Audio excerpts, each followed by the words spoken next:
Ok, donc le sujet du jour, c'est maîtriser l'évaluation des LLM et workflow dans NN.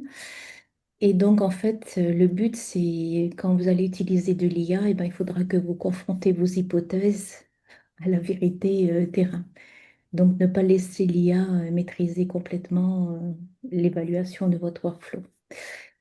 Donc, je m'appelle Anne-Marie Roy. Donc, je vais vous laisser cette présentation dans le descriptif de ma vidéo que je vais poster sur YouTube.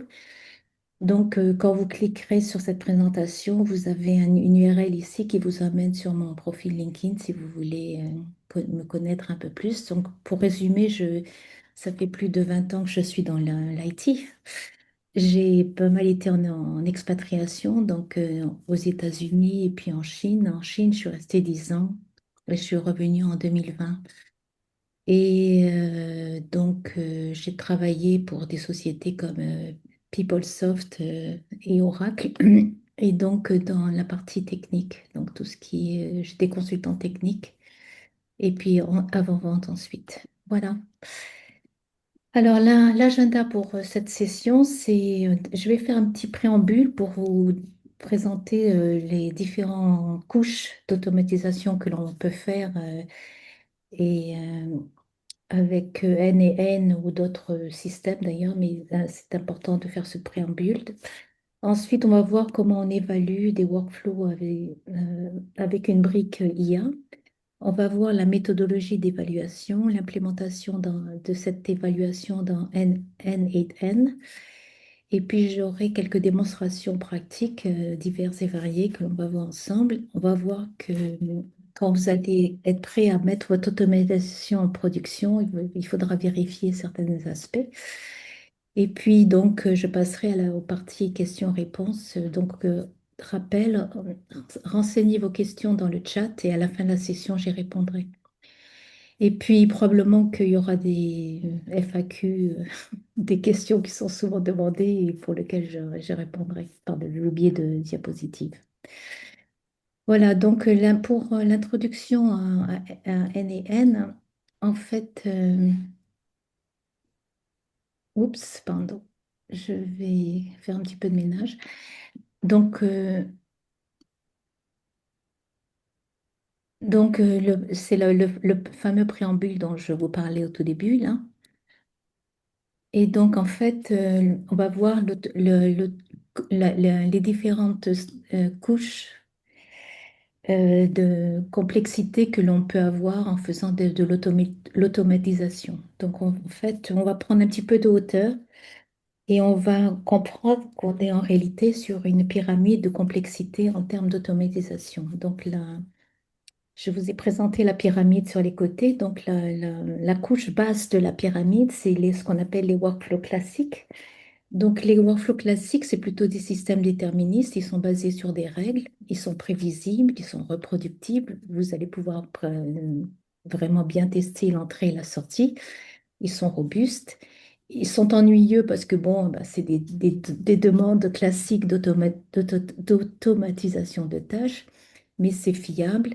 Et typiquement, les types de demandes que vous aurez, c'est des types de demandes, par exemple, dans le CRM au niveau de l'ERP. Donc, pour le CRM, ça va être les tickets de support client, les nouveaux clients, ou en ERP, ça peut être l'automatisation de facturation. Il y en a bien d'autres, hein, c'est que des exemples. Et donc, une fois que c'est créé, ben, c'est très stable en fait, hein, parce qu'il n'y a pas du tout d'IA en jeu. Alors après, la deuxième, la couche du milieu, c'est les workflows assistés par l'IA. Et donc, c'est un workflow classique, mais on va rajouter une brique d'intelligence. Par exemple, au niveau si je reprends les tickets de support client, vous allez pouvoir mettre un scoring hein, que l'IA va faire sur la priorité du ticket. Donc, est-ce que le client est très mécontent? Et à ce moment-là, il faut le diriger vers le niveau de support 1 ou 2 ou 3, etc. Ou alors, ça peut être une personnalisation d'email par rapport à un contact client, par exemple. Donc ça, c'est une touche IA qui va être imbriquée. Et donc la valeur ajoutée est ciblée, mais on ne perd pas le contrôle parce que bon, c'est quand même assez simple comme implication. Ensuite, vous avez donc la partie agent IA, donc c'est le sommet de la pyramide ici. Et donc là, ce sont carrément des systèmes autonomes et adaptatifs. Et c'est eux qui décident de quel outil ils auront besoin, de quelle trajectoire ils doivent faire. Alors, ces types d'agents IA, on les retrouve pas mal dans les plateformes de code, donc comme Cursor, Windsurf ou même des plateformes de vibe coding comme Replit, Lovable, etc. Donc, elles sont beaucoup utilisées. Et en fait, ces plateformes, donc ces agents IA, ce sont des agents de support autonome. Ça peut être, par exemple, des agents de support autonome. Ça peut être des agents de veille ou de recherche. Ça peut être des agents d'orchestration de tâches. Donc, c'est puissant, mais ça peut être fragile et parfois difficile à débugger. Donc, pour résumer cette pyramide de complexité, les workflows exécutent ce que vous avez décidé. Donc, c'est la couche basse, c'est la couche du milieu. Et un agent va décider ce qu'il va faire. Donc, c'est lui qui va planifier ses tâches. Alors, pourquoi je présente ces deux slides? Parce qu'en fait, mine de rien, les workflows classiques sont les plus demandés, en fait, hein. C'est une analyse de McKinsey, 30% à 200% de ROI pour la première année. Retour sur ROI, c'est retour sur investissement, et 25% à 40% d'économie de coûts et de main-d'œuvre, et environ 50% des tâches automatisables sans l'IA. Donc, ne pensez pas que quand vous allez devoir faire de l'automatisation, il vous faut absolument une brique IA. Ce n'est pas nécessaire. Vous avez des tas de workflows qui peuvent être effectués sans IA. D'ailleurs, j'ai fait une session NAN il y a 2 mois de ça. Et j'ai fait quelques exemples de workflows que vous pouvez regarder. Donc, il y en a sans IA, il y en a avec IA. Et en fait, ce qui est important, c'est au niveau, alors, pourquoi ces deux slides? Pour vous dire qu'en fait, vous pouvez très bien faire de l'automatisation directement, sans aller directement au sommet de la pyramide à faire des agents IA. OK? Donc, pensez à presque 30%, 25, plus de 5, pensez que plus de 50% des tâches automatisables peuvent être sans l'IA. Alors maintenant, on va rentrer dans le sujet qui nous intéresse aujourd'hui, c'est comprendre l'évaluation des workflows IA. Alors, un workflow IA, donc le problème que l'on a, c'est que on passe d'un mode déterministe vers un monde, pardon, on passe d'un monde déterministe vers un monde probabiliste. Ok, donc en fait, l'IA, le LLM, c'est en fait une boîte noire, hein. Ils vont produire des résultats différents, même avec les mêmes entrées. Donc c'est classique des LLM. Ils ont une nature probabiliste, la sortie est façonnée par la probabilité, donc la température et le contexte. Donc généralement, la plupart des IA, par défaut, ils auront une température à 0,7, donc c'est une température, disons, médium. C'est-à-dire que ça va pas être trop créatif. Si vous avez une température à 1, ça sera extrêmement créatif. Donc, si vous faites du RAG, utilisez plutôt une basse température du style 0,1 ou 0,2. Et aussi, ça va être, c'est probabiliste par rapport au contexte. Donc, le contexte, c'est votre fameuse fenêtre dans laquelle vous allez vous engager dans une conversation avec l'IA. Et donc, ça va être, cette fenêtre de consensus joue aussi sur la réponse le LLM va vous donner. Pourquoi? Parce qu'il aura une historique de ce que vous avez engagé, le type de questions avec lesquelles vous l'avez engagé. Donc, les modèles sont évolutifs, donc les comportements des LLM peuvent changer au fil du temps. Donc, ça, c'est par rapport à vos fournisseurs, donc OpenAI, Gemini, etc. Généralement, ça évolue dans le bon sens, mais voilà, c'est des comportements qui peuvent changer. Au-delà des tests traditionnels, il faut tenir compte de la précision, de la cohérence, de la robustesse, des biais et du coût. Donc, c'est pour ça que c'est important de passer à une évaluation, pardon. Faites attention parce que les tests unitaires classiques que vous aviez dans un système déterministe, ils sont obsolètes dans le système avec un IA.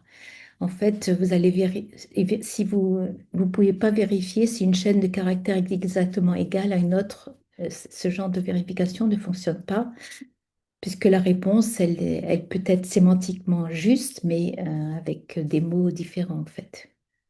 Il faut donc apprendre à mesurer de nouvelles choses, d'où le fait de cette session pour l'évaluation des LLM, des workflows avec l'IA.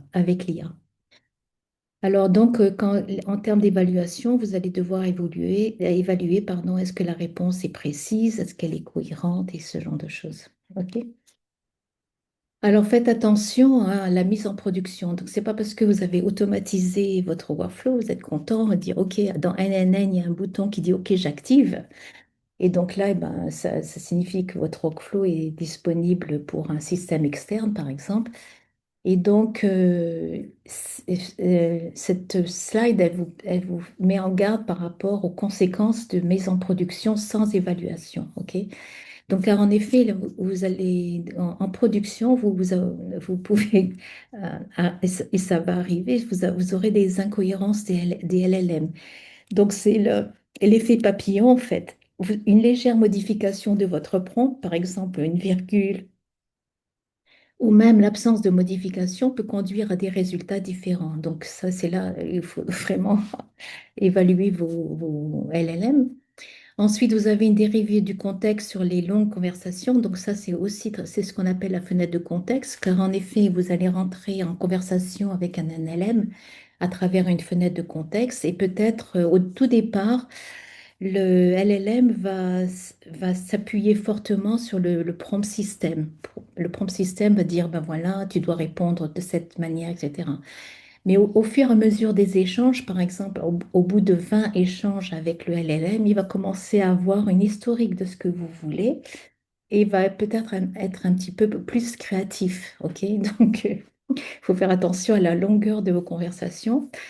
Et vous pouvez avoir aussi des cas limites, c'est ce qu'on appelle en anglais des edge cases. Donc, c'est des variations dans les données d'entrée, comme des variables manquantes ou des formats inattendus qui peuvent entraîner des résultats imprévus. Donc ça, quand vous allez faire votre jeu d'évaluation, il faudra penser à ces fameux edge cases.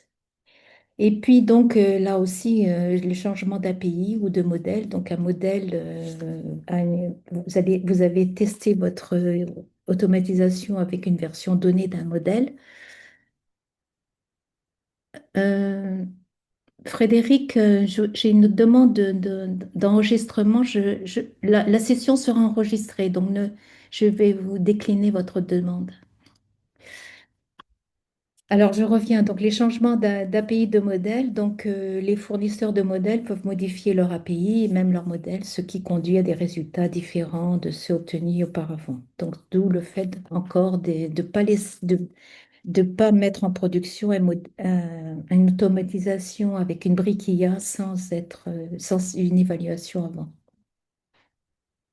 OK, donc regardons le cycle de vie de l'évaluation. Quand est-ce que vous allez évaluer votre workflow IA? Eh ben, en fait, la réponse courte, c'est tout le temps. OK?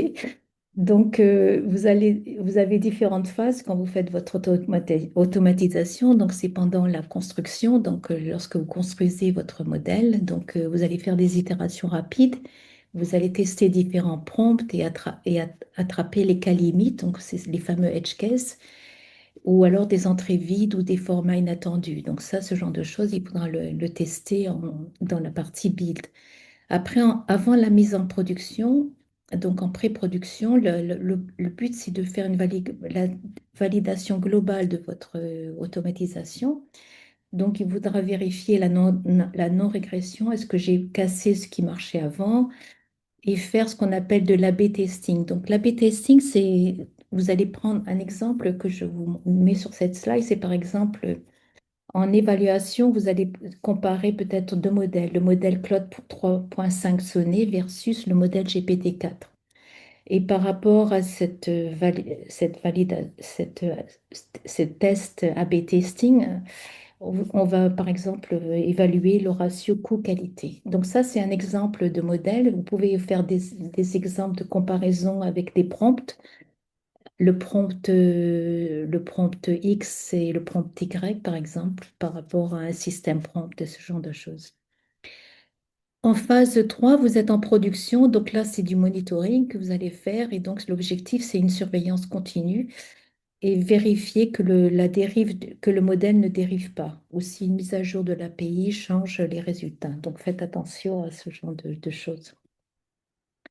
Alors, passons à la méthodologie. Donc, pour et faire une évaluation avec un workflow d'automatisation comme sur N&N, vous allez devoir faire un jeu de données que l'on appelle l'étalon or ou le gold standard. Ok. Donc l'objectif, c'est dans votre jeu de données de référence, c'est ce que j'appelle le référentiel, vous allez mettre par exemple une colonne, ça peut être une feuille Excel, hein. Dans la première colonne, vous allez mettre la question. Dans la deuxième colonne, vous allez mettre la réponse attendue. Donc ça, c'est quelque chose qui va être construit avec vos experts métiers pour tester votre évaluation. Et donc, en termes de jeu de données, la qualité de données est importante. Donc, il faudra qu'elle soit précise, cohérente, complète et représentative de votre processus métier, par exemple. Il faudra qu'elle couvre les cas limites et puis il faut qu'elle soit suffisante. Alors ça peut être pas, c'est pas nécessaire d'avoir des millions de lignes, hein, ça peut être 1000 lignes ou 1000 lignes de référentiel ou 500 lignes de référentiel, mais il faut que votre jeu de données référentiel soit à une significativité statistique, qu'elle soit cohérente et représentative en fait. Alors, généralement, en entreprise, vous avez des gens experts qui travaillent dans un domaine particulier. Donc, ça peut être, par exemple, au niveau CRM, ça peut être le support client. Et donc, il faudra prendre du support client les réponses d'experts les plus bonnes, les meilleures, quoi. Pareil pour le marketing. Et donc, le but, c'est d'avoir des résultats idéaux sélectionnés par des experts. Donc, le but, surtout, c'est de ne pas laisser un LLM vous faire ce jeu de, de référentiel, ce jeu de données référentielles. Ce jeu de données référentielles, il doit être construit par des experts dans un domaine donné. OK? Alors, les trois niveaux d'évaluation, donc c'est ce qu'on appelle le maturity model, et on ne commence pas par des tests complexes, donc c'est pour ne soyez pas complètement déstabilisés par le fameuse partie évaluation, parce qu'en fait, il faut keep it simple, comme on dit en anglais. Donc, le premier niveau, c'est ce qu'on appelle, j'aime bien ce mot, le vibe check. En fait, c'est vous en tant que développeur, vous allez faire des tests manuels non automatisés. Donc, par exemple, un vendredi soir, vous allez tester votre bot et vous allez, entre guillemets, sentir si le ton et les réponses sont corrects ou pas. L'objectif dans cette première approche de vibe check, c'est de détecter les problèmes flagrants et avoir des idées de tests, en fait. Donc, ça peut enrichir votre référentiel de données. Ensuite, vous avez un deuxième niveau, c'est les tests déterministes. Donc ça, c'est pas mal pour les développeurs parce qu'en fait, au niveau des développeurs, ça, c'est vraiment du déterminisme. C'est est-ce qu'une règle regex est juste ou pas? Est-ce qu'un format JSON un schéma JSON est juste ou pas? Donc c'est basé sur du code ou des règles strictes. C'est pour ça qu'on parle de déterminisme. Et un exemple, c'est est-ce que les outils ont été appelés? Donc, par exemple, si vous faites une automatisation avec du web search, est-ce qu'on a appelé cet outil-là? Ou est-ce que le JSON qui est en sortie est valide ou pas? Enfin, donc, ce genre de choses, c'est des tests de développeurs. Et enfin, ou le dernier, c'est ce qu'on appelle le Graal, c'est le LLM as a judge. Donc, en fait, et je vais je vais vous montrer ça dans cette session en démo. En fait, ce que l'on va faire, c'est que vous avez donc un premier LLM qui va tester pour une question donnée, il va vous donner une réponse, ok? Et dans le workflow N&N d'évaluation, je vais le faire consommer mon référentiel. Donc, et et le LLM juge va tester la réponse que lui a donnée l'agent d'automatisation par rapport au référentiel. OK? Donc, en fait, il va comparer la sémantique de la réponse générée avec une réponse de votre référentiel. OK?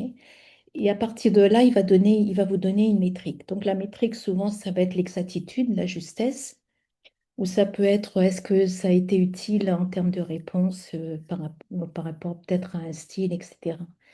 Donc, je vais vous en faire une démo de ça. C'est assez intéressant parce que vous aurez donc un autre LLM qui est plus performant que votre LLM courant et qui va juger la réponse. Donc, vous êtes dans une situation professeur-élève, en fait. OK? Donc, alors, une des questions que souvent on me pose, c'est faut-il utiliser le même LLM pour générer et pour noter? Et la réponse courte, c'est non. Il est souvent recommandé de changer. Ce n'est pas, on va pas comparer des torchons et des serviettes, c'est appliquer une rigueur pédagogique. Donc, l'élève va donner sa copie et le professeur va juger la copie de l'élève. OK? Donc, c'est ça le. Donc, le professeur est beaucoup plus performant que l'élève, en fait.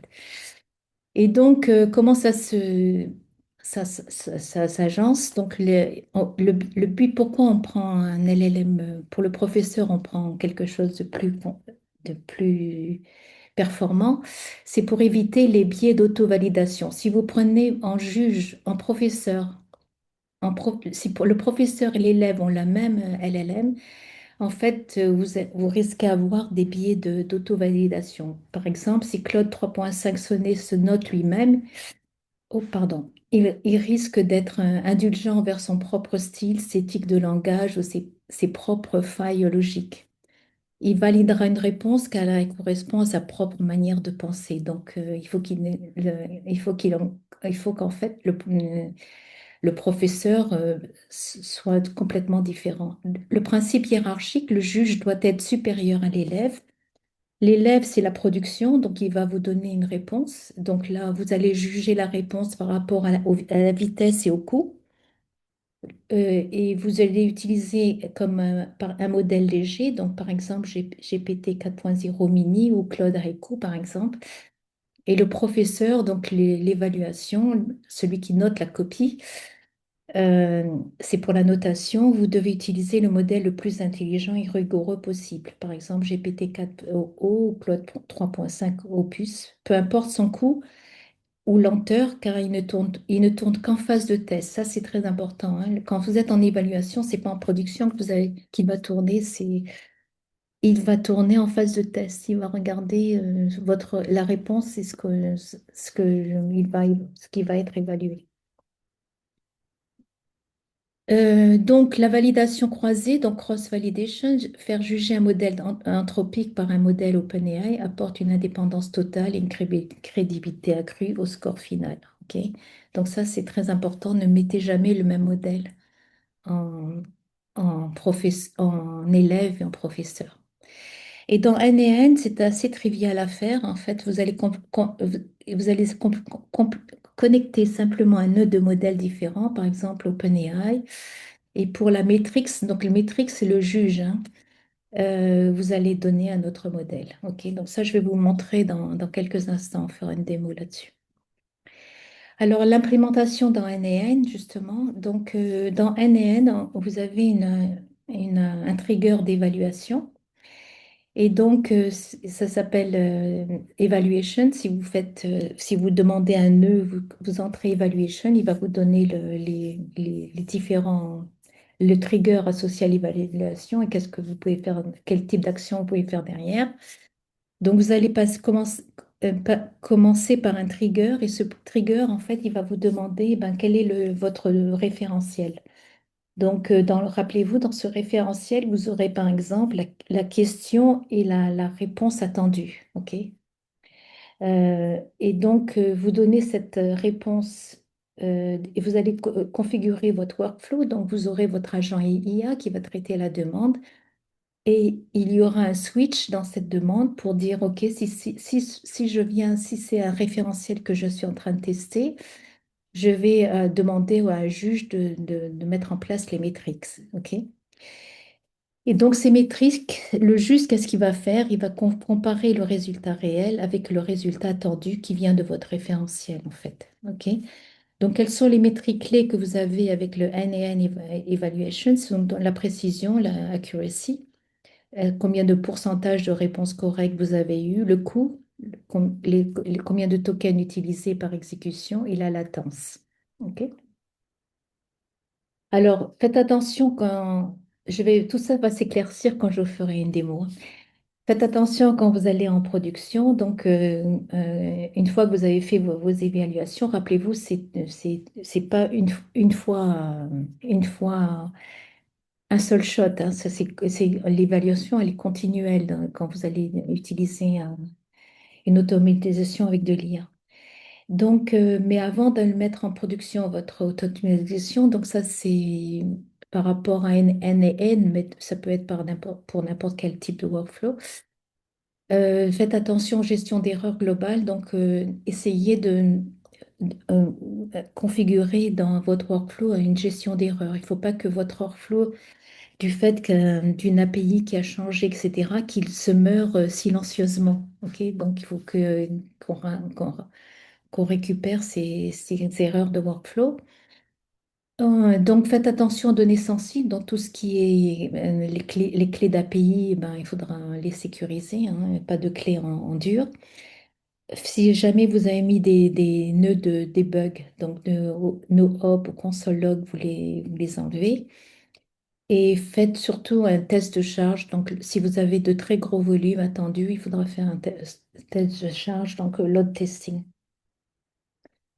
Alors, le fameux A/B testing, donc comme je vous l'ai indiqué, c'est pour comparer deux versions d'un même élément. Ça peut être deux modèles d'IA ou ça peut être deux prompts, en les testant en parallèle sur des données identiques pour déterminer scientifiquement laquelle offre les meilleures performances selon les critères définis, comme la qualité de la réponse ou le coût. Alors, dans N8N, vous allez pouvoir utiliser un routeur ou un modèle sélecteur pour faire ce genre de choses. Je vais vous montrer un workflow de visualisation. Donc, en fait, ça peut être un fichier qui vous donne qui vous donne deux informations distinctes par rapport un même fichier qui vous donne deux informations distinctes par rapport au modèle 1 et au modèle 2, par exemple, ou au prompt 1 et au prompt 2.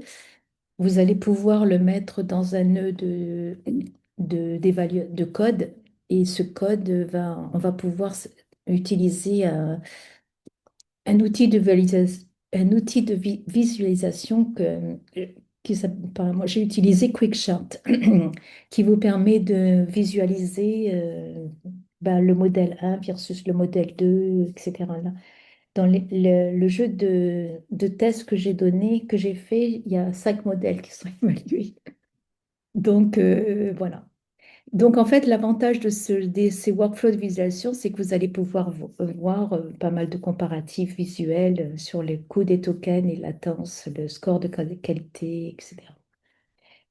Donc, ces fameux A/B testing, c'est pas, ne pas les négliger non plus, et ça permet de choisir le modèle le moins cher qui maintient un niveau de qualité acceptable. Donc, ça, c'est plus au niveau business, opération, pour que votre client enfin, pour lui donner une assurance d'un niveau de qualité acceptable et pas trop cher. Alors, voyons les démonstrations pratiques que l'on va faire. Donc, je vais vous montrer la démo évaluation NAN natif. Donc, donc ça, c'est NAN natif. Et en fait, je vais aussi vous montrer que vous n'avez pas besoin de rester dans NAN pour faire vos évaluations. La première évaluation, elle va être faite par NAN, hein, puisque vous allez avoir votre référentiel, votre jeu de données référentiel, les réponses de votre jeu de données référentiel qui vont être comparées à votre jeu de données à votre réponse de votre agent IA. Par contre, si vous avez énormément d'évaluations à faire, il vaut mieux passer par un script Python. Donc, le script Python, j'en vous en ai fait un. Et ce script Python, en fait, il va vous permettre de charger votre output, hein, de ce qu'a donné N et le donner au script Python qui, lui, va... Alors, dans le script Python, j'utilise un modèle qui est pas mal, c'est le Gemini 3.5 Flash ou 2.5 Flash. Et l'avantage d'utiliser Gemini, c'est que vous allez pouvoir faire des milliers d'évaluations dans ce que j'appelle le passage à l'échelle à très peu de coûts. En fait, ça ne va pas être très consommateur de coûts. Et puis, je vais vous faire une démo aussi avec une évaluation N avec Longsmith. Donc, Longsmith, c'est une plateforme d'évaluation. C'est une plateforme d'évaluation qui a été développée par LangChain. Donc, LangChain, c'est open source, mais Longsmith, c'est pas open source, hein. C'est une plateforme. Alors, c'est toujours pareil, hein, dans les plateformes IA, vous avez du freemium et après, selon le nombre d'utilisations que vous allez faire, ça sera payant. Alors, vous allez voir que c'est intéressant aussi, cette plateforme-là, Longsmith. Donc, on va voir l'évaluation native, on va voir une évaluation à travers un script Python et on va voir une évaluation avec NEN Longsmith. Les jeux de données que j'ai utilisés pour cette session, j'en ai fait deux. Un premier jeu de données c'est des questions sur des événements historiques. OK. Et puis j'ai un deuxième jeu de données que j'avais établi là, il y a 2 mois de ça. J'avais fait une session RAG avec Gemini File Search, qui est une solution intéressante de RAG as a service qui vient de sortir, que Google a sorti.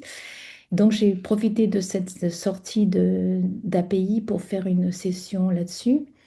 Et pour faire cette session, j'étais feignante, donc j'ai demandé à un LLM de me créer une base documentaire RAG sur des données synthétiques. Et donc, Google m'a donné cette société, Lumina Corp. C'est une société fictive et pour laquelle j'ai des données synthétiques, donc de PDF, de CSV, de PDF et de texte. Voilà. Et puis après, j'ai continué dans ma lancée avec du JSON, etc. Mais bon, consultez ma session RAG sur Gemini File Search dans ma chaîne YouTube. Ok, donc j'arrive vite à la démo. Là, c'est encore une ou deux slides et on passe à la démo. Donc, quand vous faites un petit focus technique avec NEM et évaluation, vous avez un nœud qui est extrêmement important qui s'appelle Check If Evaluating. Et ce nœud, en fait, il va vous permettre de faire une scission entre votre évaluation standard d'automatisation, hein, que va faire un agent IA versus une version d'évaluation avec bien sûr votre agent IA qui va vous donner une réponse, mais cette réponse, elle va être évaluée avec le juge, un autre LLM qui va évaluer la réponse de votre agent IA par rapport au référentiel donné. OK? Donc, c'est un nœud qui est extrêmement important. Je vais vous le montrer dans quelques instants. Et donc, si le mode évaluation est fait, et ben en fait, le système va s'attendre à ce que vous lui donnez un jeu de données de référentiel, ce qu'on appelle le Golden Data, l'étalon or. Et en mode production, et ben vous allez pouvoir récupérer l'entrée depuis le chat webhook de l'utilisateur. Donc, si en mode évaluation, et ben vous êtes en évaluation. Donc, c'est là où on se marche pas sur les pieds, en fait. Vous voyez, on a un mode évaluation et un mode production. Et l'avantage, c'est permet d'avoir un seul workflow unique pour le dev, le test et la prod. Donc ça, c'est intéressant comme approche. Alors là, voilà, on arrive à la démo. Donc je vais vous faire deux types de démos.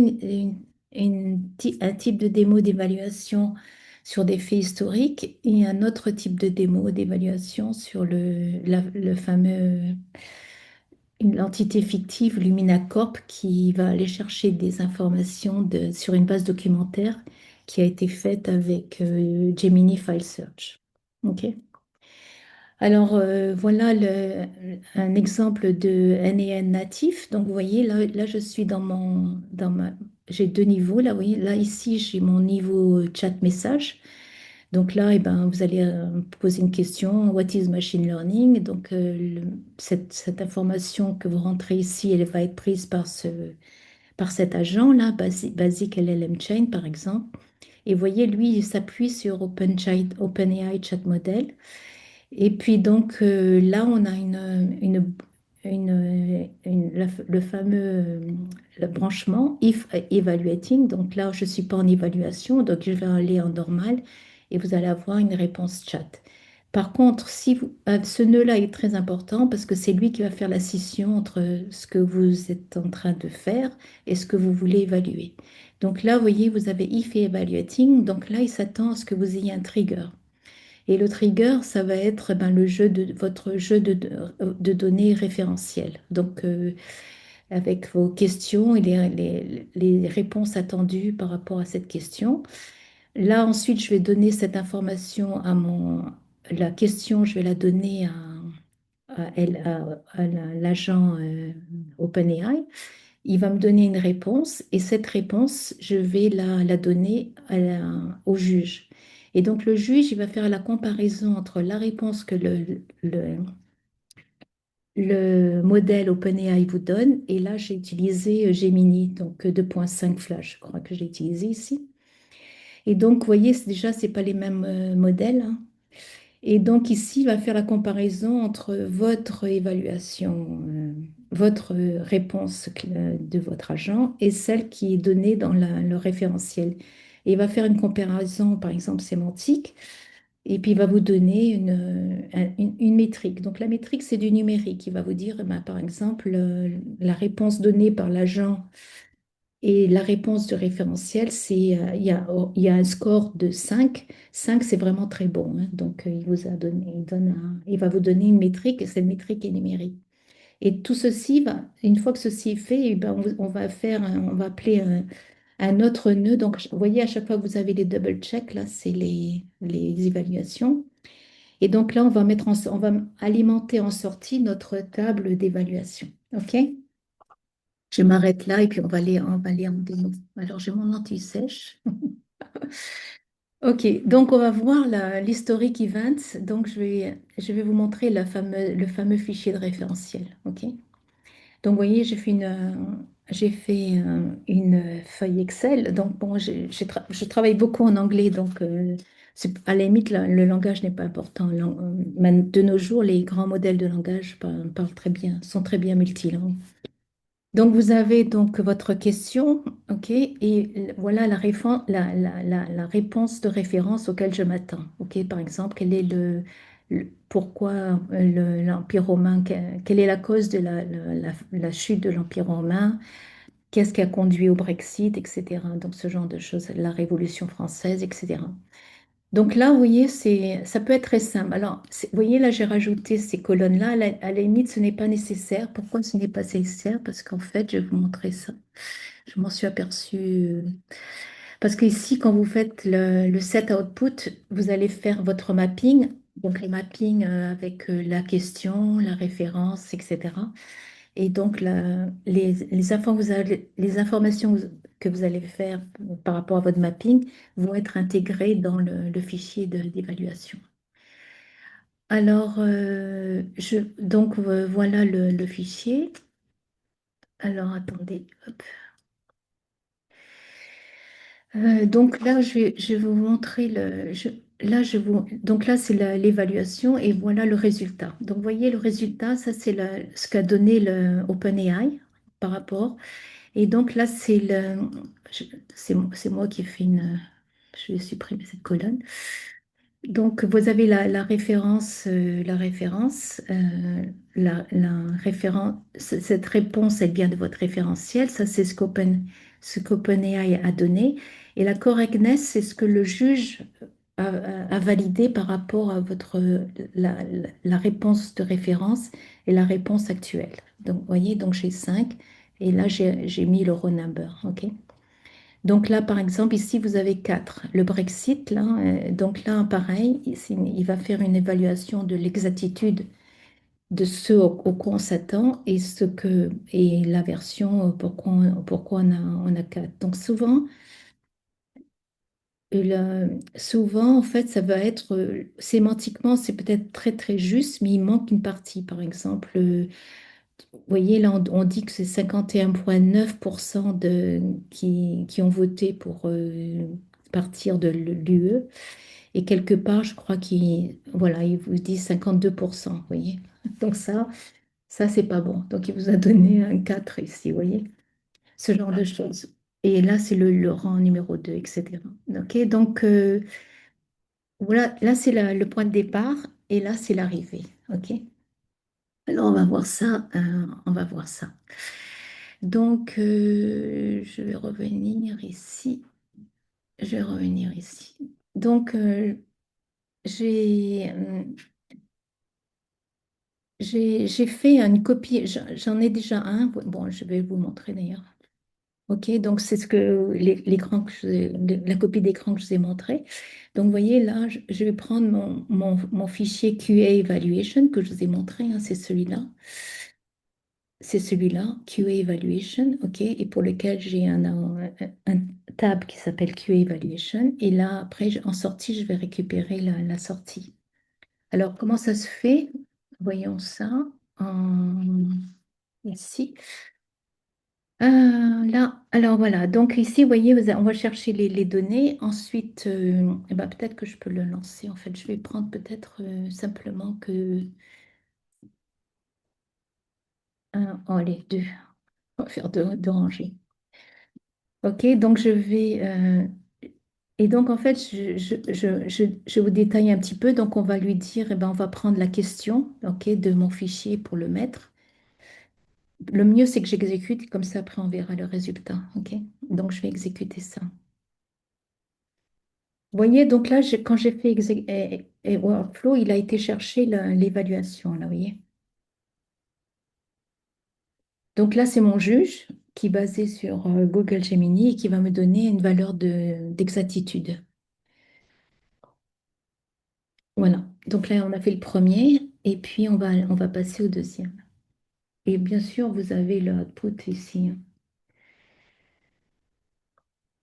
Donc là, j'ai eu un correctness 4. OK, voilà. Et donc, ben, toujours pareil, donc l'exécution, vous pouvez la voir, hein. Aujourd'hui, on est le 16, etc. Et puis, donc, c- euh, ici, quand je suis en évaluation finale, je vais aller sur une table, data table. Donc ça, c'est nouveau avec la version NaN. La dernière version, vous avez maintenant des data tables. Donc ça pourrait être une feuille Excel, mais je me suis dit, tiens, pourquoi pas. Et donc voilà, là, je vais faire un refresh. Et donc, vous voyez, là, cette fois-ci, j'ai un 4. Et donc, vous avez qu'aujourd'hui, on est le 16. OK? Donc là j'ai fait des tests avant. Donc, voilà, la création, c'était le 11 décembre. Et aujourd'hui, donc, ces deux sont de maintenant. OK? 19h49 et 2. Et donc, vous avez ce genre de choses. Alors, voilà. Donc, voilà un exemple. Et donc, si on regarde l'exécution, ok, donc voilà la question. What led to Brexit, par exemple, c'est le dernier enregistrement. Donc vous avez la référence et l'actual answer. Et puis donc après, on va lui donner le JSON question. Ok, on va lui donner ça au LLM. Ok. Ensuite, on va passer sur if evaluating. Donc on va aller là, on va aller sur le métrique. Et donc là, eh ben, on va exécuter ça, par exemple. Et il va me dire que c'est 4, je crois qu'il avait trouvé. Donc là, qu'est-ce qu'on va faire? En fait, voilà. on va en fait évaluer votre réponse avec celle que... Donc, voyez, vous avez le expected answer et l'actual answer.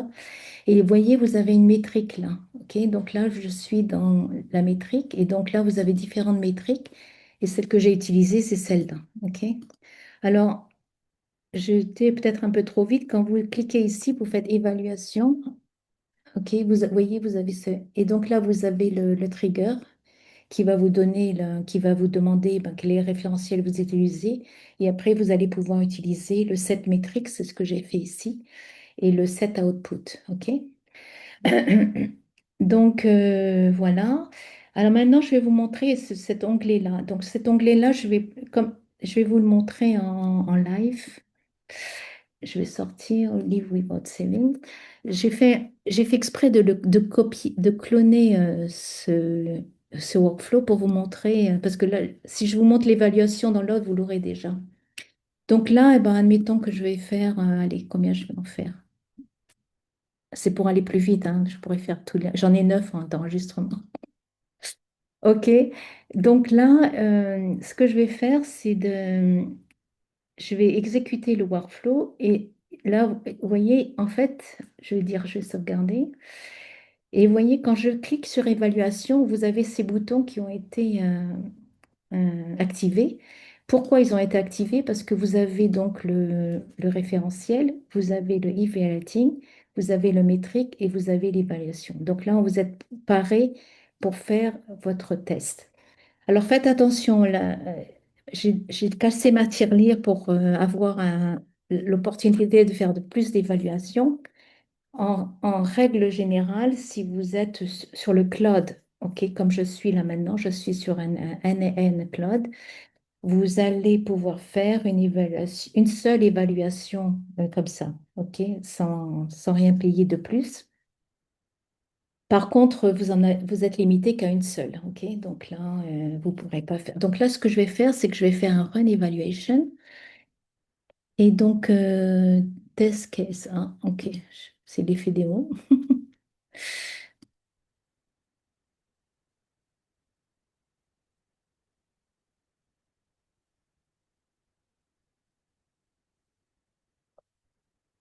On va voir. Bon, ok. Je ne sais pas pourquoi il me donne ça. Could not fetch test case. Attendez.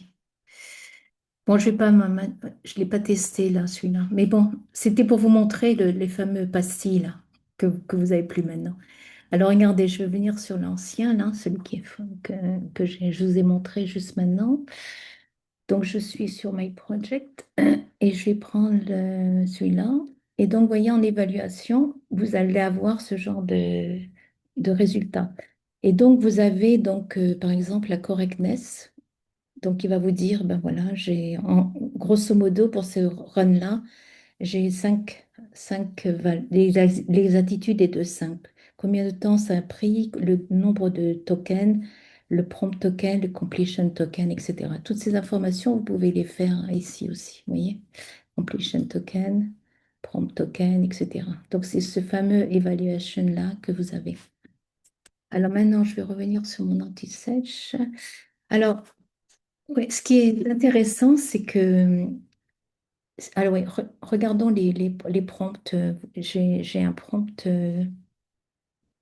Donc là, vous voyez, pour ce Basic LLM Chain, là, j'ai pas de système prompt. Vous voyez, il n'y a rien. Et par contre, pour lui, j'ai un prompt important. OK. Et donc, si je fais ça, vous avez... Je vais vous laisser ces, ces workflows. Donc, vous allez pouvoir les voir à loisir. Je vais pas trop... Donc, vous voyez, c'est quand on il donne un score de 5, il a vérifié que finalement la réponse que votre agent a donnée est similaire et hautement similaire à celle que le référentiel a donnée, etc.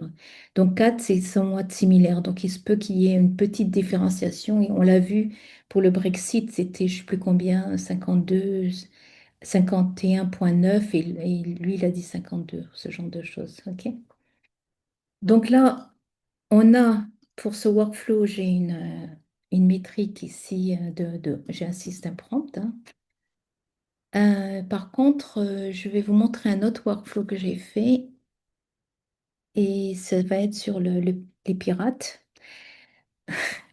Donc là, je me suis amusée à- pour l'agence standard, je me suis amusée à mettre un prompt de persona, ce qu'on appelle persona, c'est-à-dire je lui ai dit, tu réponds en tant que pirate. OK, alors je peux vous montrer ça. J'ai pris ce prompt-là, pirate persona, donc je lui ai dit, écoute, voilà. De temps en temps, tu vas répondre en tant que pirate et de temps en temps, toutes les 3 à 5 réponses, tu vas me mettre une blague. Tu vas me mettre une blague de pirate. Donc, par exemple, pourquoi le pirate joue aux cartes? Il est debout sur un deck. Enfin, bon, ce genre de choses. Généralement, les blagues LLM, elles sont pas très rigolotes, mais bon, c'est comme ça. Donc voilà, en fait, là, ce que je suis en train de faire, c'est un petit peu dévier le prompt pour voir quelle évaluation il va me donner derrière. OK? Donc c'est ce qu'on va faire ici. Donc toujours pareil, je vais vous montrer ça. Vous voyez, j'ai un système prompt ici. Et si je rentre, donc j'ai voilà, donc je lui dis voilà, every requirement must include at least one parrot joke. Ok, donc là je lui ai demandé chaque réponse. Alors je peux changer parce que j'ai l'autre. Je vais prendre ça. Donc je vais prendre ça, je le mets là. Ok, et donc je vais sauvegarder ça et je vais mettre. Qu'est-ce que je vais mettre? Je vais prendre. Donc là, je vais prendre. Trois. Ok, et puis je vais sauvegarder ça et puis j'exécute.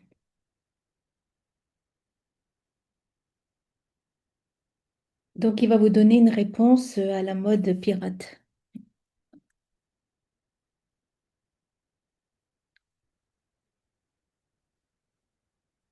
Et il me la donne pas?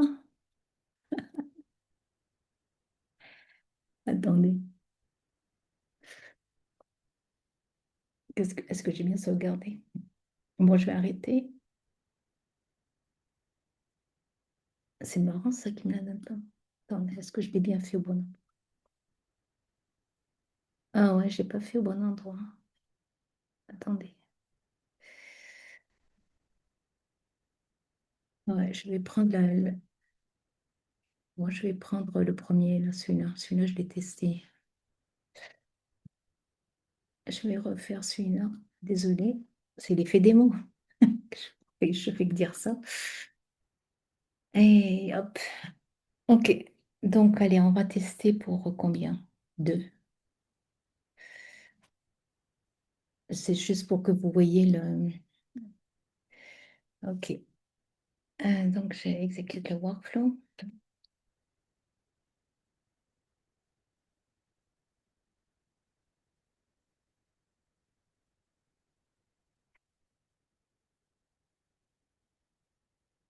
Bon, c'est pas vrai ça.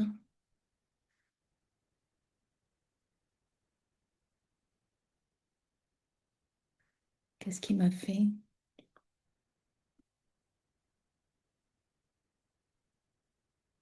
Ok. Ah, ok. Je l'ai là, vous voyez. Ok. Alors, et l'output, il va le mettre dans une table qui est QA Evaluation. Et donc, dans cette table, alors faites attention, hein, ça c'est quelque chose qui m'a vraiment embêté pendant moi 2 heures, 3 heures. Je voulais vraiment séparer le référentiel de la sortie de la métrique là, en évaluation. Donc, là, vous voyez, j'ai QA Evaluation. Et là, je voulais mettre QA Evaluation Output et ça ne marchait jamais. Et en fait, il faut vraiment que le point de départ de votre référentiel soit le même que la sortie, OK? Pour qu'il mette à jour votre référentiel avec la vraie réponse, etc. Alors, on va regarder notre table. Et vous voyez, donc j'ai ces deux informations qui viennent de, de mon prompt de pirate. Alors, vous pouvez être étonné de voir qu'on a un correctness de 5. En fait, c'est ça qui est intéressant avec le fait que vous lui disiez d'assumer ce qu'on appelle en anglais persona. Ça signifie qu'il va quand même s'assurer que la réponse qui doit, la réponse qui doit, l'exactitude qu'il doit vous donner, il va quand même sémantiquement, il va quand même la comparer à la réponse de référence. Et le fait que ça soit du persona, ça le gêne pas trop en fait. OK? Alors, pas tout le temps. Vous voyez, là, on a un 5 ici, on a un 2 alors qu'avant, je crois qu'on avait un 4 ici, donc ce genre de choses.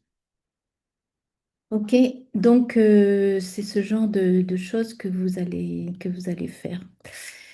Euh, donc après, ce que j'ai fait, c'est que dans My Project, j'ai fait une sortie. OK, donc j'ai fait une sortie donc j'ai fait ça aussi, je vais vous le laisser. Ce workflow. Donc là, je récupère ma table QA Evaluation et donc là, je vais tester est-ce que je suis sur une évaluation pirate ou une évaluation standard. Si c'est une évaluation pirate, il va aller là-dedans. Si c'est standard, il va aller là. Alors, je ne vais pas le faire parce que bon, c'est assez simple, hein, vous voyez, l'information. Donc là, vous allez indiquer le mapping que vous voulez dans votre sortie. Et donc, ce que je vais vous montrer, c'est que jusqu'à présent, on a fait une évaluation à travers N et N. Alors maintenant, ce que je vais vous montrer, c'est qu'on peut faire une évaluation avec autre chose que N et N, et notamment si vous avez beaucoup d'évaluations à faire, je vous suggère d'utiliser ce script. Donc, je vais vous le laisser aussi, ce script. Euh, et donc, ce script, qu'est-ce qu'il va faire? Il va s'appuyer sur un modèle. Alors, bon, est-ce que je vais peut-être... je l'ai déjà exécuté pour les pirates, là, justement. Vous voyez, c'est IPAM. Donc, je vous explique ce que fait ce script. Bon, déjà, on utilise Pandas et je vais utiliser le client Gemini. Donc, c'est Google Generative AI. .q, je veux pas d'output. Donc là, on me dit, OK, super, c'est installé. Donc là, j'ai pris mon drive. Et puis donc là, ensuite, je vais faire appel à l'API. Donc les API, on est dans Google Colab. Donc c'est très pratique parce que les API, elles sont une boîte secrète. OK, donc vous allez ici, votre API, je ne vais pas vous la montrer, mais vous avez votre API ici. Et donc après, ça alors, ce script qui va évaluer, je l'ai mis sur mon référentiel GitHub, mon dépôt GitHub. Donc, je vous donnerai toute cette information dans la description de la vidéo. Et donc, eh ben, voilà, ça s'appelle RAG Évaluateur PY. Et donc, en fait, qu'est-ce qu'il va faire? Il va utiliser un modèle. Et le modèle, il va aller voir, on va tester plusieurs choses. La première chose que l'on va faire, c'est qu'on va évaluer une seule entrée pour voir si tout va bien. Et quand on évalue cette entrée, on va vous donner la question, on va vous donner la réponse de référence, on va vous donner la réponse actuelle, le score qui sera calculé. Et puis, c'est là où c'est sympa, en fait, que N et N ne vous donne pas en évaluation, c'est le reasoning, le raisonnement. OK? Donc là, il va vous donner un raisonnement pourquoi il a donné ce score, le temps d'exécution, le coût total, le temps estimé et le timestamp. OK? Et après, il va évaluer tout votre jeu de données. Donc pour ça, vous allez devoir il va prendre toutes les données de votre data frame, hein, puisqu'on va passer par Pandas, donc on va charger un data frame. Alors voyons ce qu'il fait. Donc voilà ce qu'on fait. Là, on appelle le fichier là. Et puis donc après, je vais exécuter cette partie-là. Et donc là, il va vous demander ben, de charger un fichier. Donc là, j'ai chargé mon fichier de pirate, là, puisque je l'ai exporté dans une feuille, dans une feuille Google Sheet. Donc là, j'ai ma question, j'ai ma référence et j'ai les arts mathé, etc. Et donc là, il va vérifier la structure de votre data frame. Donc en fait, il va s'attendre à ce que vous ayez une question, une référence et puis la, la, la, la, la réponse de référence et la réponse actuelle. Il s'attend, moi, à ces trois colonnes. Et donc là, il va tester la première. Donc là, il va faire ça. Donc c'était le Roman Empire, etc. Là, c'est la réponse en mode pirate. Et donc là, après, on va appeler l'évaluateur. Et donc là, vous voyez, je fais mon premier test sur un seul item. Et donc, eh ben voilà, il va vous donner un score de 0,35. Alors, c'est pas du 1 à 5, ça sera de 0 à 1. Donc, 35, c'est pas très bon, hein. Donc, il va vous donner ce score-là. Et donc, il va ce qui est bien, c'est qu'il vous donne le raisonnement, en fait. Et donc, le raisonnement, ce qu'il indique, c'est que dans la réponse, alors je l'ai un petit peu extrait de tout ça. Si je vais sur mon... Ok, dans la réponse euh, de référence, on parle du troisième siècle, etc. Et en fait, ce que l'IA nous donne, il ne parle pas trop de cette partie-là, ok, du third century, ok. Et elle manque de complétude en omettant les détails et exemples spécifiques présents dans la réponse idéale, ok, comme la crise du troisième siècle, etc. Donc, du coup, il va vous donner une mauvaise note. Et là, la mauvaise note, elle est encore plus basse que normalement. Normalement, probablement on est aux alentours de 1 en vrai, sans mode pirate. Mais là, on est en 35 parce qu'en fait, il a rajouté des blagues en fait dans sa réponse. OK? Donc, c'est pour ça que ça va pas aller. Donc là, la première évaluation, elle est faite. Donc là, ensuite, on lance l'évaluation totale. Je vous donne les scores pour faire, etc. Et donc là, eh ben, il va vous dire, il va vous donner les statistiques là-dessus.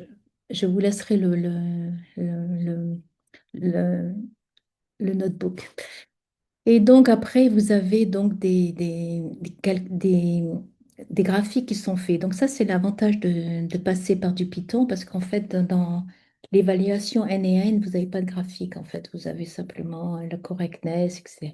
Et donc là, on voit la distribution, le score distribution l'exactitude, le score d'exactitude.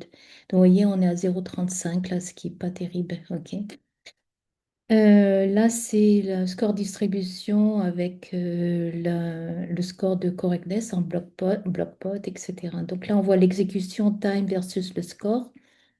Donc là, le score, là, ici, on a un score à 0,50 et là, on a un score, le nombre de tokens. Donc là, c'est ce genre de choses.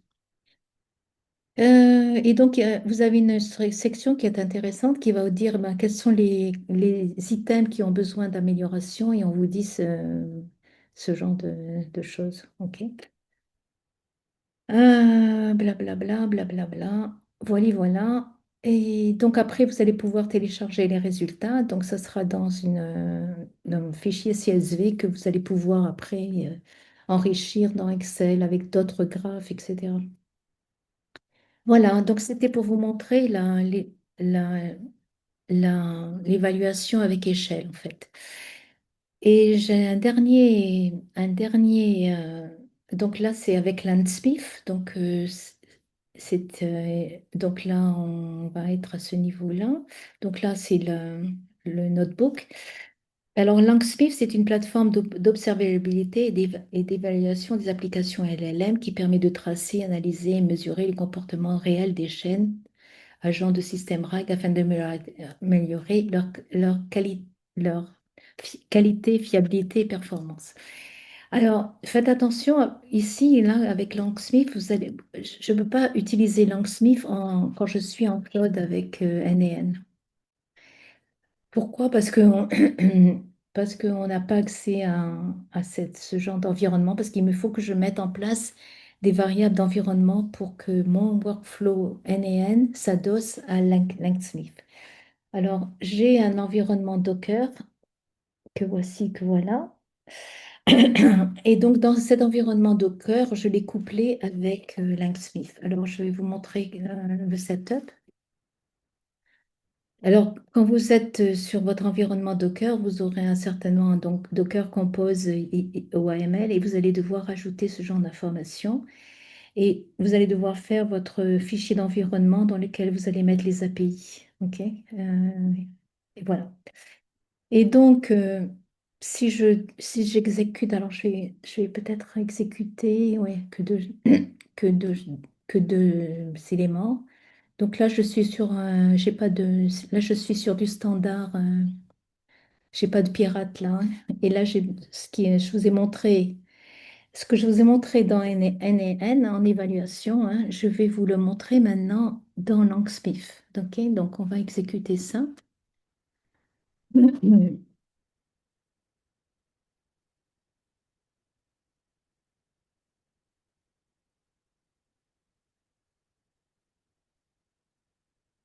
Donc je vais laisser terminer et on ira dans Langsmith. Alors l'avantage de Langsmith, c'est pas mal du tout, je dois dire. Et en fait, ça vous donne un peu comme mon script Python, mais c'est plus en ligne. Vous allez pouvoir voir ce qui a été exécuté et quelle est l'évaluation qu'on a fait avec le raisonnement associé. Donc ici, c'est mon... Et donc ça se présente comme ça, en fait, Lance Smith. Là c'est mon Docker. Donc, et donc là, vous voyez, donc, vous voyez le dernier, j'ai fait deux chats, ok, à 8h12, 37. Donc là, c'est le chat classique, le input et le output. Ok, donc what led Brexit, donc j'ai le output ici, donc classique, et là j'ai ce qu'il a évalué. Donc là, vous avez la version actuelle, donc il a été assez bavard.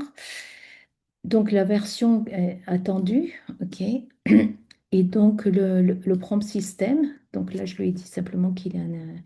Et donc là, à un moment donné, donc ah oui, alors dans le prompt système, c'est intéressant de voir que l'on fait un chain of thought. Vous voyez, donc on va lui dire evaluation step, tu identifies et listes les clés éléments, etc. Tu compares les deux clés, etc. Donc ce genre de choses. Tu vas donner une analyse détaillée, etc., etc. Et puis, et puis, ce qui est bien, c'est qu'il vous donne, il donne des exemples. Donc, par exemple, I need to compare the cat sat on a mat and the feline is sitting on the rug. Donc, ça, dans le système prompt, on lui donne des exemples. On lui donne un chain of thought et on lui donne des exemples associés pour qu'il construise bien notre évaluation. Donc voilà le output. Donc, et puis là, il va vous dire l'extended reasoning. Donc là, il va vous dire ben, voilà pourquoi il a donné. Alors, il va vous donner une note donc, il va donner une note de 4. Alors, ce qui est bien, c'est que vous avez vraiment l'extended reasoning. Et là, vous avez le summary. Vous voyez, donc là, on était à 51,9. euh, et alors que dans la réponse, on dit qu'on est à 52, je crois. Dans la, ou l'inverse, ou vice-versa. Actual answer. Euh, ouais, en 51,9, alors que dans le expected output, non, ça c'est le prompt.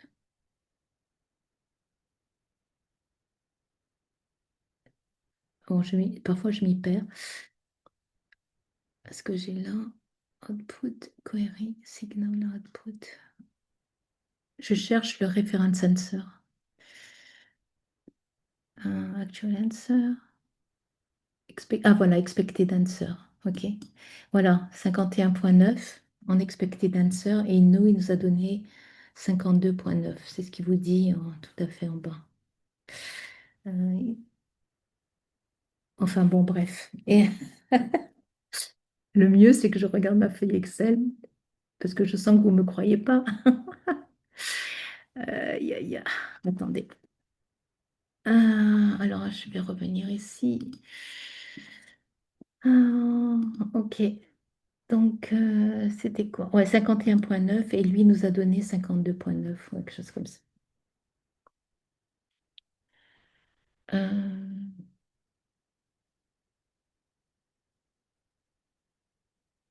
voilà, 52%. Ok, donc il vous a donné du 4. Voilà, voilà. Donc, ça c'est fait. On a fait la partie euh, évaluation avec les faits historiques. Maintenant, on va basculer sur le RAG. Alors ça, c'est une démo enfin une présentation que j'avais faite il y a 2 mois de ça sur le fait en gestion documentaire, maintenant on peut s'appuyer sur Gemini File Search. Et donc c'est en fait Google est en train de développer, OpenAI là aussi, c'est en fait les grands modèles de langage sont en train de développer des RAG as a service en fait. Donc vous n'avez plus à faire du chunking. Des embeddings, etc. Il s'occupe de tout. Vous lui donnez un fichier et lui, ensuite, il le consomme dans son, dans son coffre, en fait, son système documentaire. Donc, j'avais fait une démo et je vais vous la montrer d'ailleurs.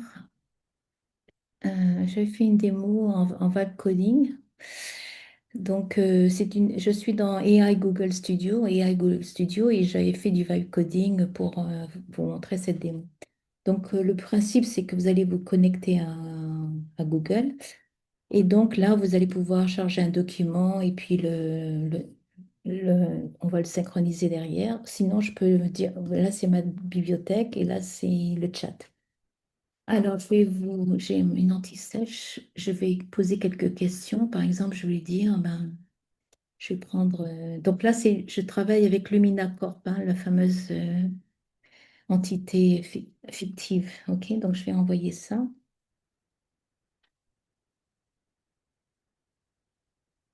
Et donc, non, voilà, il me donne ces documents-là. Vous voyez? Ensuite, ce que je peux faire, c'est ben, je peux lui dire write me a poem. Et normalement, il devrait me dire qu'il ne peut pas le faire parce qu'il lui, il est dans un système documentaire.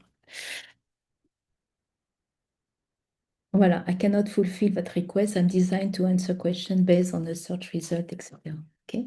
Donc, vous pouvez faire un refresh et puis, par exemple, on peut lui demander ce genre de choses.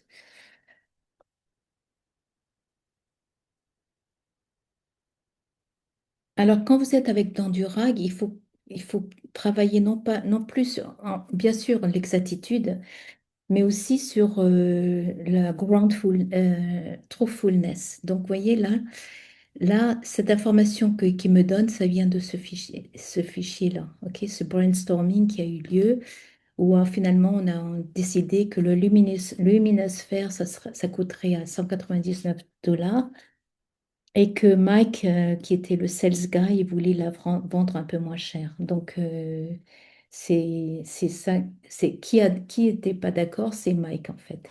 Donc, vous voyez, cette information-là, elle vient de cette information-là. Alors, mon, mon application ne fonctionne pas complètement parce que si je clique là-dessus, je vais tomber il m'emmène bien sur le brainstorming, là, mais il ne me l'ouvre pas. Et pourquoi il ne me l'ouvre pas? J'ai vu ça.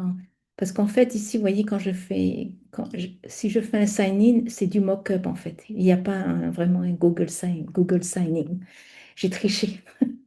Et donc, du fait, ce qui est bien d'ailleurs pour le Google Drive, il connaît pas qui va vouloir accéder à ce document. Donc, il vous le barre. Mais voilà le principe. Donc, j'ai fait une démo là, il y a 2 mois de ça sur ce Google File Search. J'en ai parlé en long, en large, pas en travers. Ok, donc maintenant je vais vous montrer ben, comment en fait mon application appelle l'automatisation que vous avez vue là. Donc je vais vous appeler oups, je vais vous appeler cette, donc voilà le. Alors rappelez-vous, on est en évaluation de Lumina Corp. Donc j'ai préparé c'est un jeu de questions et de réponses. Donc là, je veux m'assurer que les réponses que l'IA va me donner, elles sont en conformité avec ma réponse de référence. Donc je vais revenir ici. Et donc là, je vais vous montrer le fameux, la fameuse automatisation qui est faite. Et en fait, vous voyez, c'est pas celui-là, pardon. Je vais venir ici. Je vais venir sur personnel. Et voilà, c'est celle-là. Donc, vous voyez, elle est active. Pourquoi elle est active? Parce qu'en fait, je vais vous l'appeler. Pourquoi elle est active? Parce qu'en fait, j'ai un webhook ici. Donc, mon application que je vous ai montrée, elle appelle ce webhook. OK? Alors, j'ai sécurisé le webhook parce que vous voyez, en production, je fais appel à cette URL. Et si vous le sécurisez pas, ben, n'importe qui peut s'interfacer dans mon application et me consommer des tokens. Donc, j'ai sécurisé ça par une API que je ne vais pas vous montrer. Voilà, donc ce que l'on va faire, c'est que quand j'appelle mon application, elle va chercher sur quel fichier, sur quelle gestion documentaire je me base. Donc on parle de store hein, dans le Gemini File Search. On fait un merge. Donc qu'est-ce que je vais merge? Je vais prendre l'identifiant de la session et puis le store. Je fais un merge et puis j'appelle le RAG agent. Et le RAG agent, il va donc, vous voyez ici, on en fait appel à un Gemini File Search. Donc là, qu'est-ce que j'ai utilisé comme modèle? J'ai utilisé le Google Gemini 2.5 Flash. Donc là, je pense que certains d'entre vous connaissent ce nœud, ça s'appelle OpenRouter. Ça vous permet de choisir différents types de modèles. Donc ça, c'est bien quand vous êtes en évaluation de tester par OpenRouter des choses. Là, c'est la mémoire, hein, et puis par rapport à votre chat, votre contexte.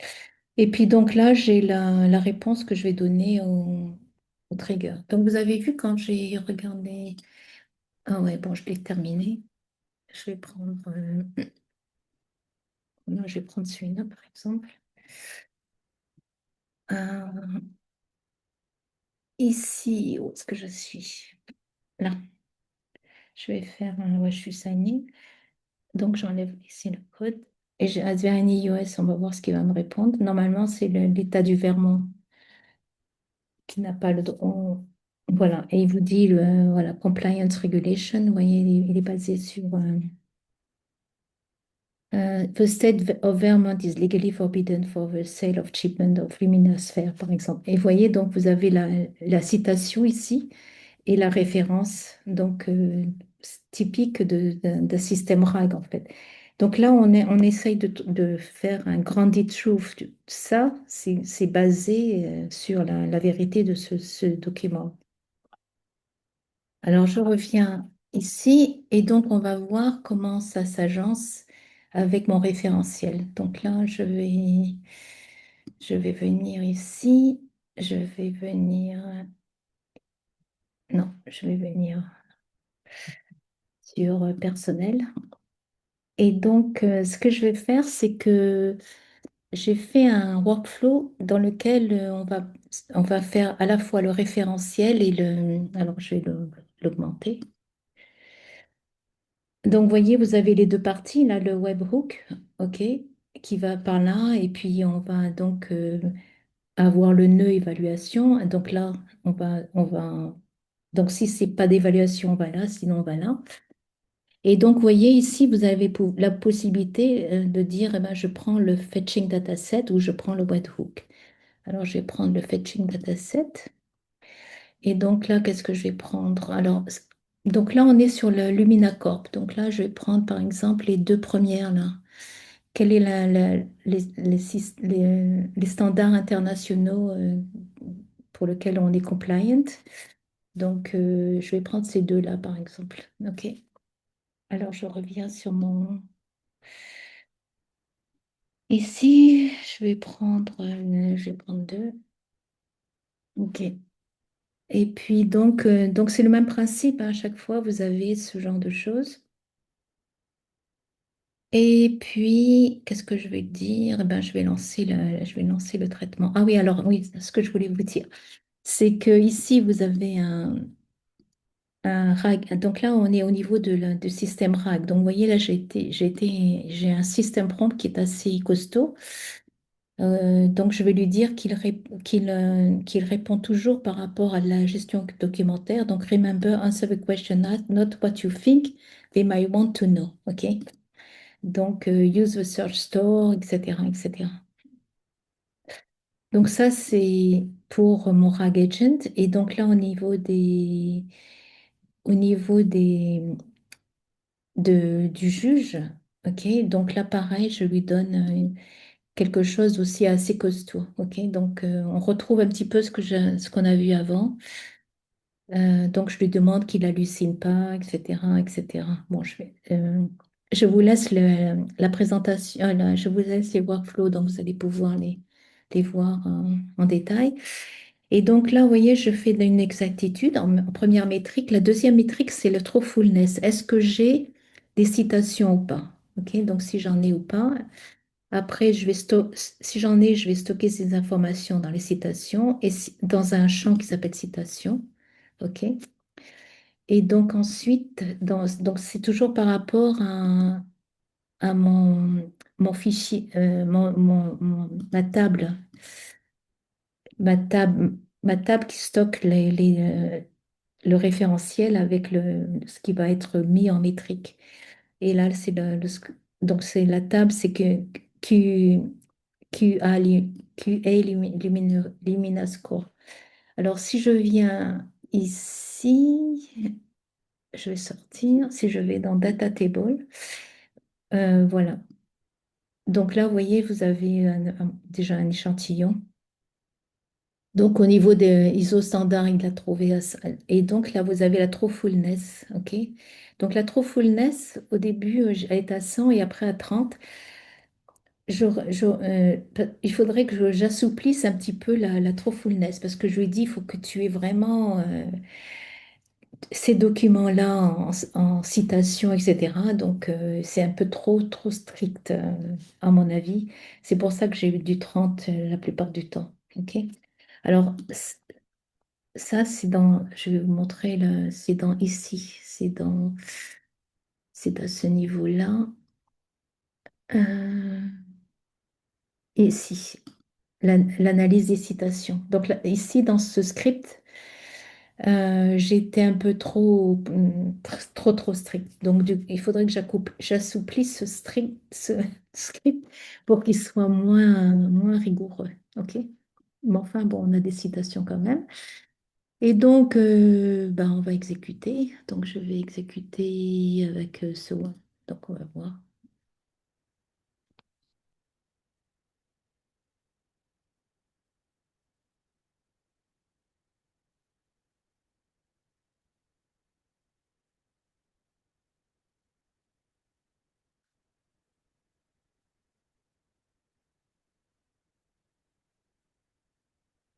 OK. Donc, il a terminé. Donc, maintenant, si je vais sur mes datas, là, je fais un refresh. Voilà, et donc, bon, sans surprise, mais vous voyez, il est quelle heure? Euh, oh, j'ai pas fait ça.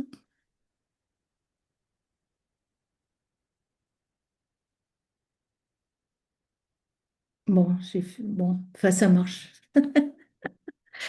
J'ai j'ai beaucoup de choses à couvrir. Attendez, je vais quand même regarder les data tables.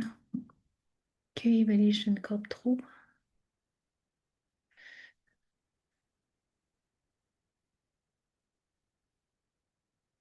Ah, je crois Attendez, c'est ma faute.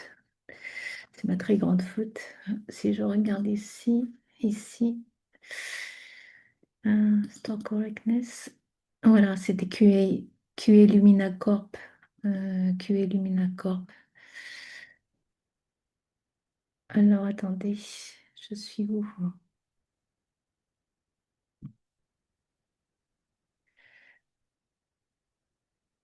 Data table.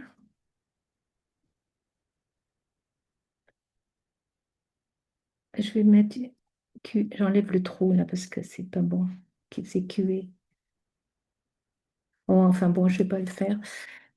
Ça marchait, oui. J'ai des choses là. Mais bon.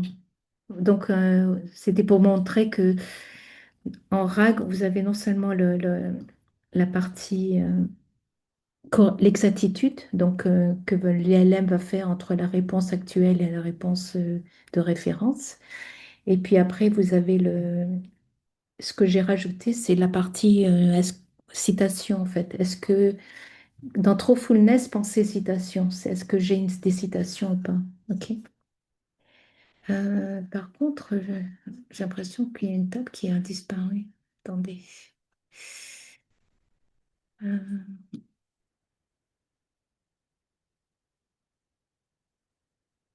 ok, bon, bon, ça a marché. Ok, qu'est-ce que je voulais vous montrer d'autre? Oui, donc là, vous avez le output en fait. Donc là, vous voyez, vous avez le fameux straw, la C30, etc. Ok. Et donc, pour obtenir cet output, j'ai fait un autre workflow au niveau, c'est dans le personnel. Donc, c'est Export Lumina Corp Data. Donc, j'ai fait ça en fait. Ok. Donc, j'ai dû faire une bêtise quelque part. Ok, c'est bon, c'est pas grave. Voilà, voilà. Ok.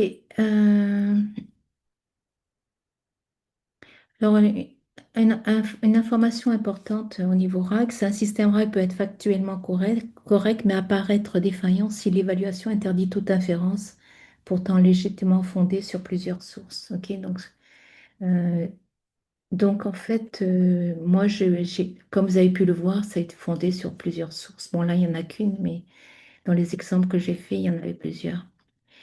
Alors maintenant, je vais revenir.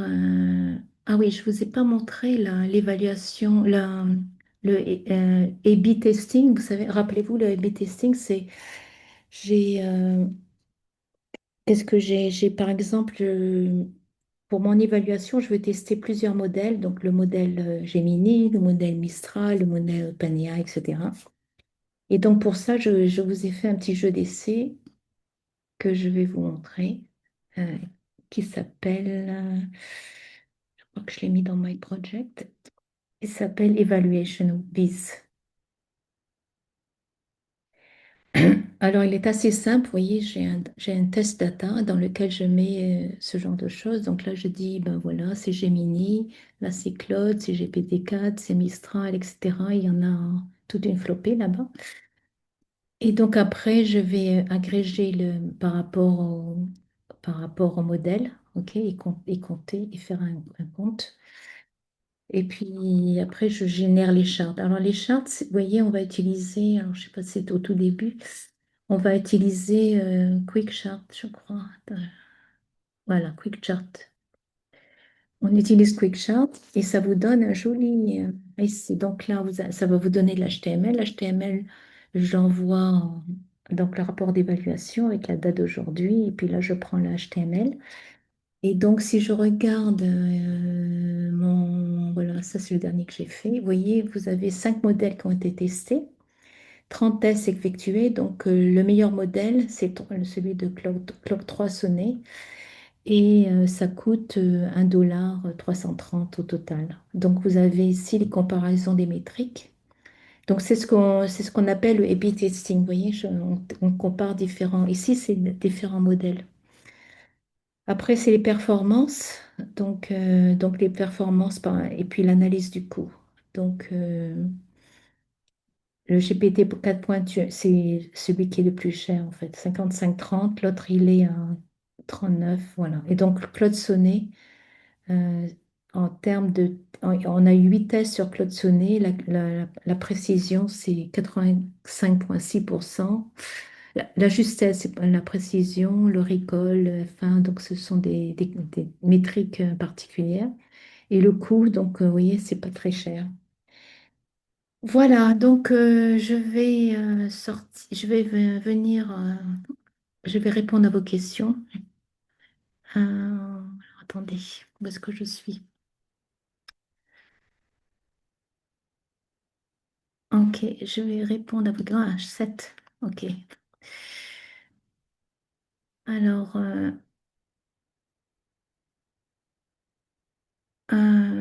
la dépendance entre LLM et élève et juge n'est-elle pas toute relative du fait que les bases de données d'apprentissage sont globalement les mêmes? Elles sont globalement les mêmes, mais il y a des, comment dirais-je, il y a des tweakings. Enfin,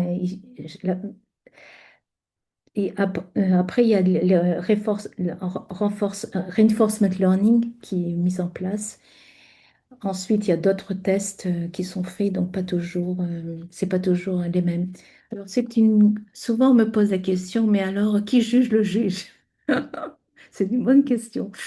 Alors, qui juge le juge?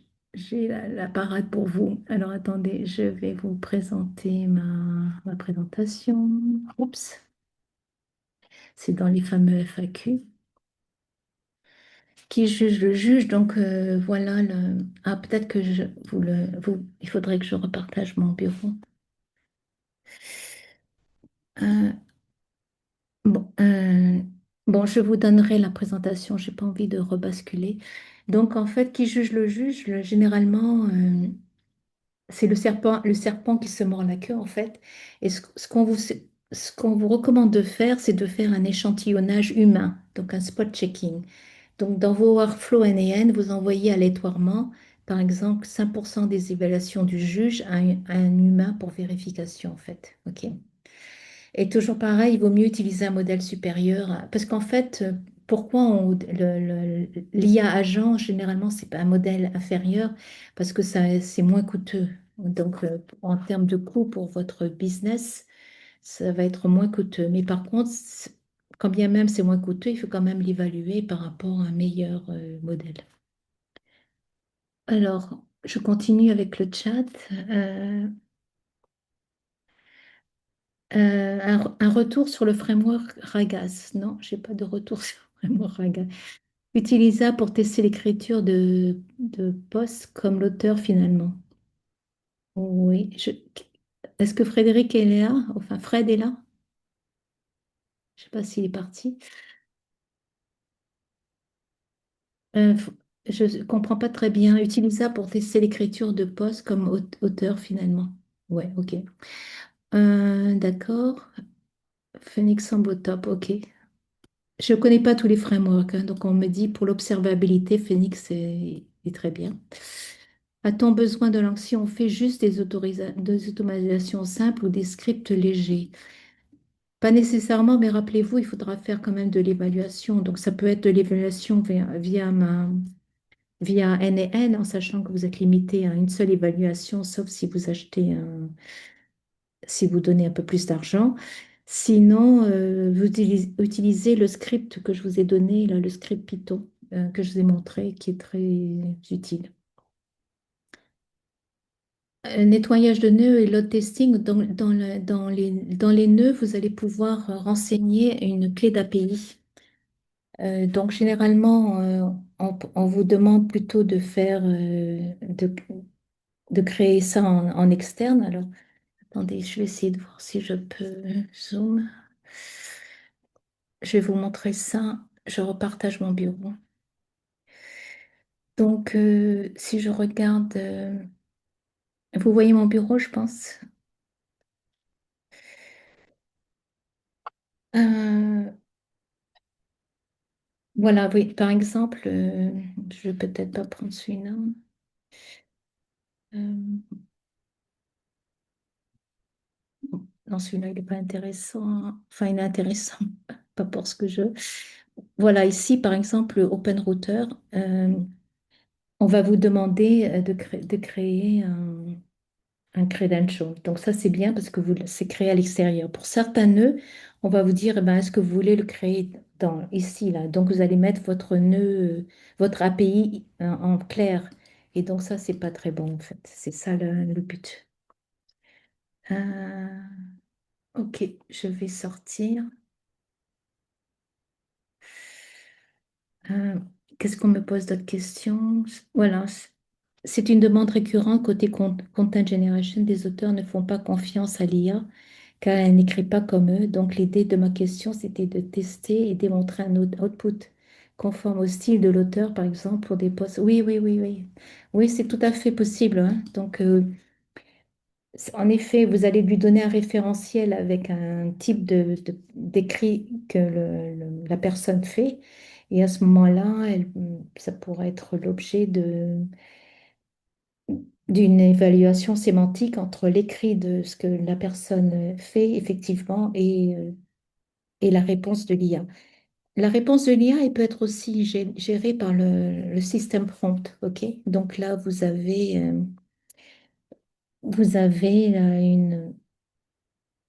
pas mal de choses que vous pouvez faire dans le prompt system pour lui dire d'appliquer le style et un peu comme ce que je vous ai montré dans le prompt system que je vous ai montré, dans lequel vous allez pouvoir faire un chain of thought et puis ensuite donner des exemples, vous voyez?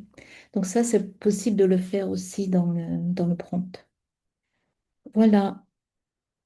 Est-ce qu'il y a d'autres questions?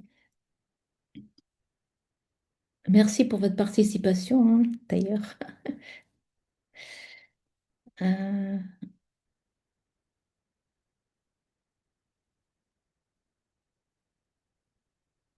merci, Fred. Donc, comme je vous l'ai indiqué, cette présentation, je vais la charger sur ma chaîne YouTube, entre guillemets, hein, je ne suis pas une YouTubeuse. Et puis ensuite, je vais vous donner également les scripts N et N que j'ai fait, les workflows. Voilà. Merci Pierre, merci Arlette, merci Lucas. Voilà, donc est-ce que vous avez d'autres questions